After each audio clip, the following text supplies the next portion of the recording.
दरवर्षी केरळमध्ये साधारणतः 1 जूनला मान्सूनचं आगमन होतं। त्यानंतर आठवड्याभरानं राज्यातही मान्सून दाखल होतो।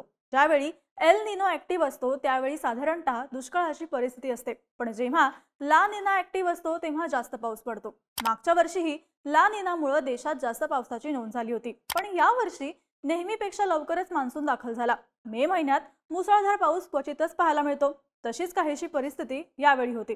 अंदमान निकोबार बेटांसह केरळ, महाराष्ट्रात वेगानं मान्सून आला। दक्षिण भारतासह छत्तीसगड, ओडिशा, ईशान्येकडची राज्य, पश्चिम बंगालपर्यंत मान्सून पोहोचला। त्यामुळे आता पाऊस असाच कायम राहील अशी शक्यता वर्तवली जात होती। पण आठवडाभर महाराष्ट्रात पावसानं धुमाकूळ घातल्यावर मागच्या 2 दिवसांपासून मात्र पाऊस थांबलाय। ऊन वाढले आणि देशात मान्सूनचा वेगही मंदावलाय। यावर्षी सरासरीपेक्षा जास्त पाऊस पडण्याचा अंदाज हवामान विभागानं व्यक्त केलाय। पण आता पाऊस थांबलाय आणि ऊन वाढलंय। वातावरणातल्या या अचानक झालेल्या बदलांमुळे लोकही हैराण झालेत। पुन्हा एकदा उष्णता वाढल्यामुळे दणक्यात सुरुवात केलेला पाऊस परत कधी येणार याची सगळ्यांनाच आस लागून राहिली आहे। पण लवकर आलेला पाऊस नेमका का थांबला? अचानक गायब झालेला पाऊस कधी परतणार? हवामान विभागाचा अंदाज याबद्दल काय सांगतो जाणून घेऊया त्या व्हिडिओच्या माध्यमातून। नमस्कार, मी आदिती आणि तुम्ही पाहताय बोलभिडू। तर सगळ्यात आधी पाऊस अचानक का थांबला ते बघूयात। अरबी समुद्राचं पाणी यावर्षी नेहमीपेक्षा जास्त उष्ण होतं। तसंच अरबी समुद्रावर कमी दाबाचा पट्टाही तयार झाला होता। ही परिस्थिती मान्सूनसाठी अनुकूल होती। पाण्याची उष्णता जास्त असल्यामुळे बाष्पीभवनाचा वेग चांगला असतो, त्यामुळे मोठ्या प्रमाणात पाणी भरलेल्या ढगांची निर्मिती होते। आता हे ढग पुढे जाणंही गरजेचं आहे। त्यासाठी वाऱ्याला वेग असावा लागतो। वारे नेहमी जास्त दाबाकडून कमी दाबाकडे वाहतात, त्यामुळे ढगांना पुढे रेटण्यासाठी अरबी समुद्रातल्या कमी दाबाच्या पट्ट्याचा मोसमी वाऱ्यांना फायदा होतो। त्यामुळे मान्सून वेगाने पुढे सरकतो। याच परिस्थितीमुळे यावर्षी देशात लवकर मान्सून आला। 30 मे म्हणजे शुक्रवारपर्यंत महाराष्ट्रात 172.6 मिलीमीटर पावसाची नोंद झाली, तर देशात 175.7 मिलीमीटर पावसाची नोंद झाली आहे। बुधवारी म्हणजे 28 मेला विदर्भाच्या काही भागांपर्यंत मान्सून पोहोचला होता, पण त्यानंतर अचानक मान्सून मंदावला। तसंच पुढच्या 5 दिवसांचा विचार करता या दरम्यानही मान्सूनची राज्यात फार प्रगती होणार नाही आणि पावसाची उघडीपच राहील असा अंदाज बांधला जातोय। पण सुरुवातीला इतक्या वेगाने आलेला मान्सून अचानक कसा मंदावला? तर याचं कारण म्हणजे आता मान्सून वाऱ्यांचा वेग कमी झालाय। तसंच अरबी समुद्रात जे कमी दाबाचे पट्टे निर्माण झाले होते ते सुद्धा आता विरले आहेत। थोडक्यात सांगायचं तर साधारणपणे 1 ते 5 जून या दरम्यान महाराष्ट्रात मान्सूनची प्रगती होण्यासाठी पोषक वातावरण नसल्याचा अंदाज हवामान तज्ञांनी वर्तवलाय। भारतीय हवामान विभागाच्या ताज्या अंदाजानुसार मागील 24 तासांमध्ये हवामानात लक्षणीय बदल झालेत। विदर्भातील काही भागांमध्ये शुक्रवारी मुसळधार पाऊस झाला। उत्तर प्रदेश, राजस्थान, पंजाबचा काही भाग आणि पाकिस्तानच्या मध्य भागात सायक्लॉनिक सर्क्युलेशन निर्माण झालेत, तर पश्चिम बंगालच्या उपसागरातील कमी दाबाचा पट्टा आता कमकुवत होत चाललाय। हा कमी दाबाचा पट्टा वर सरकतोय। या बदलामुळे पाऊस कमी झाल्यानं दमट आणि ढगाळ हवामानामुळे उष्णतेची झळ जाणवते। उकाडा पुन्हा वाढलाय। पुढच्या 2 दिवसात तापमान आणखी 2 ते 4 अंश सेल्सिअसनं वाढू शकतं असाही अंदाज वर्तवण्यात आलाय।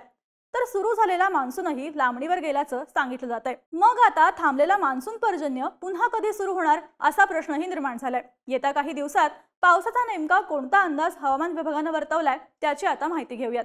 जूनच्या पहिल्या आठवड्यात राज्यासह देशाच्या बऱ्याच भागात पावसाचं प्रमाण कमी राहील असं सांगण्यात येतंय, पण 2, 3 आणि 4 जूनला कोकण किनारपट्टी आणि विदर्भात सरासरीपेक्षा जास्त पाऊस पडू शकतो। त्यामुळे आयएमडीनं हे 3 दिवस कोकणातल्या रत्नागिरी आणि सिंधुदुर्ग जिल्ह्यांना, तर अकोला, वर्धा, चंद्रपूर, नागपूरसह विदर्भाला येलो अलर्ट दिलाय। थोडक्यात सांगायचं झालं तर हवामान विभागाच्या अंदाजानुसार 31 मे ते 5 जून या दरम्यान कोकण आणि विदर्भात सरासरीपेक्षा जास्त पाऊस, मध्य महाराष्ट्रात सरासरी इतका पाऊस, तर मराठवाड्यात सरासरीपेक्षा कमी पाऊस पडेल। पण त्यानंतरही आठवडाभर महाराष्ट्राला पावसाची वाट बघावी लागू शकते, कारण 6 ते 12 जून या दरम्यान महाराष्ट्रासह देशातल्या अनेक भागात पावसात खंड पडणार असल्याचा अंदाज हवामान विभागानं वर्तवलाय। पण हा थांबलेला पाऊस 12 जून नंतर पुन्हा सुरू होणार असल्याचंही तज्ञांकडून सांगण्यात येतंय। जून महिन्याच्या दुसऱ्या आठवड्यात चांगल्या पावसाची अपेक्षा हवामान तज्ञांनी व्यक्त केली आहे। यावर्षी देशात 107% म्हणजेच सरासरीपेक्षा जास्त पाऊस पडण्याचा अंदाज हवामान तज्ञांकडून व्यक्त करण्यात येतोय। त्यामुळे पावसाची काळजी करण्याचं कारण नाही असंही सांगण्यात येतंय। तरीही आता झालेल्या मुसळधार पावसामुळे अनेक शेतकऱ्यांचं आधीच नुकसान झालंय। अंदाज नसताना मे महिन्यातच पडलेल्या मुसळधार पावसामुळे शेतकऱ्यांच्या हाताशी आलेल्या पिकांचं मोठं नुकसान झालंय। भुईमूग, सूर्यफूल, आंबे उत्पादकांना या पावसाचा फटका बसलाय। त्यामुळे शेतकरीही झालेलं नुकसान भरून काढण्यासाठी प्रयत्न करतायत। येत्या काळात पेरणीबाबत कृषी विभाग आणि तज्ञांचा अंदाज काय सांगतो ते बघूयात। मान्सून लवकरच दाखल झाल्यामुळे शेतीची पूर्वमशागतीची कामं अजून पूर्ण झाली नाहीयेत। आठवडाभर झालेल्या पावसामुळे शेतांची तळी झाली, चिखल मोठ्या प्रमाणात झाला। त्यामुळे नांगरणी, पेरणी कशी करायची हा मोठा प्रश्न शेतकऱ्यांसमोर होता। मात्र आता पावसानं उघडीप दिली आहे। पुढचा आठवडाभर पावसाची उघडीप नक्की असल्यामुळे तोपर्यंत शेतकऱ्यांनी पूर्वमशागतीची कामं करून घ्यावी असा सल्ला कृषी विभागानं दिलाय। पण जमिनीत अजून पुरेसा वाफसा नसल्यामुळे शेतकऱ्यांनी पेरणीची घाई करू नये। तसंच महाराष्ट्रातल्या ज्या भागात अजून पाऊस झाला नाही त्या भागातही जूनच्या महिन्यातच पाऊस पडणार असल्याचा अंदाज आहे। जूनच्या पहिल्या 2 आठवड्यातच पावसाची शक्यता आणि प्रमाण कमी असल्याचं सांगितलं जात असलं तरी त्यानंतर पुन्हा एकदा राज्यात मुसळधार पाऊस पडण्याचा अंदाज वर्तवला जातोय। पुन्हा ओढे, नाले वाहतील आणि वावरात पाणी भरेल, त्यामुळे बियाणं आणि खतांचंही नुकसान होऊ शकतं। म्हणून शेतकऱ्यांनी पेरणीची घाई करू नये असा सल्ला कृषी विभागानं दिलाय। वेळोवेळी हवामान विभाग आणि कृषी विभाग पावसाचा आणि पेरणीबाबतचा अंदाज देत राहील। त्यानुसार शेतकऱ्यांनी शेतीच्या कामांचे निर्णय घ्यावेत असं सांगण्यात येतंय। यावर्षी पावसाची कमतरता नसेल, त्यामुळे दुष्काळी भागांना पाण्याची अडचण भासणार नाही।